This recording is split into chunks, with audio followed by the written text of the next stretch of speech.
Assalamu alaikum aziz dostlar.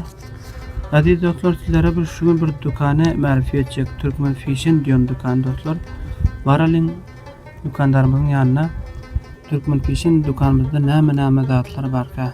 Dükkanlarımızdan soralım aziz dostlar. Adresimiz Bazar Aktepe, Marketi Şerzat marketinde dostlar.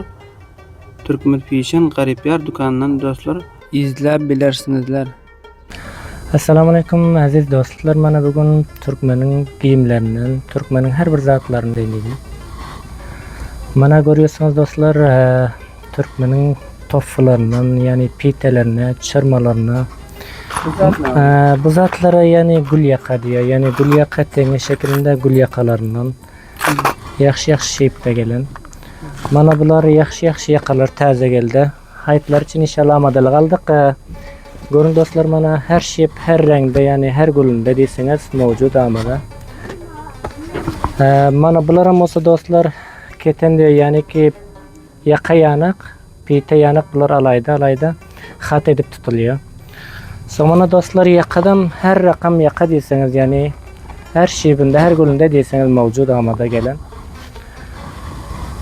Ondan dostlar mana brand dostlarımız aydan ki taze gelen ketan ya kalelerinin yaxşı odan ketan keşteli kale yakası keşteli, yani eteğine varınca keşteli geldi. Her renkte, yani her gülde deyseniz mevcut geldi mana. Her rakam renk deyseniz.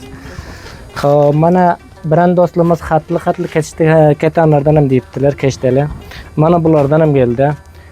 Uzun keştelinden hem geldi, yani keşte yakasından hem geldi. Her rakamdan deyseniz mevcut geldi dostlar. Yani renkte her rakam renk deyseniz, her rakam keştel deyseniz mevcut amada geldi. Bak hayır dostlar, görüp bilirsiniz mana. Yüpek kala evrişem yüpeğinden hem geldi. Mana her renkte geldi. Mana bu rakam görüp bilirsiniz dostlar. Kança renk deyseniz yüpeğinden hem geldi. Yüpek evrişem mana kança renk geldi dostlar. Görüp bilirsiniz. Keştel kalalarımızda münasip baylaram var dostlar. Son mana brand dostlar yaxşı oymayalıklarından geldi. Köp soruldu yaman. Kança gülünden deyse, yani kança renginden deysem geldi mevcut. Bulara oyma yağlıktı, yani Türkmen yağlıklarından hava dostlar. Eğer de adreslenmezi isteseniz Ulusvali Kalayzal, Bazar Aktepe, Şerzat Market, Dükkanı Türkmen Fashion garifyardan ele getirip bilirsiniz. Şular yanak Türkmeni giyimler, Türkmenin her bir zatlarını izlerseniz Abdülhakim Hayat'ın sapasından izlep bilirsiniz. Sağ olun dostlar, sağlıklı yaşam.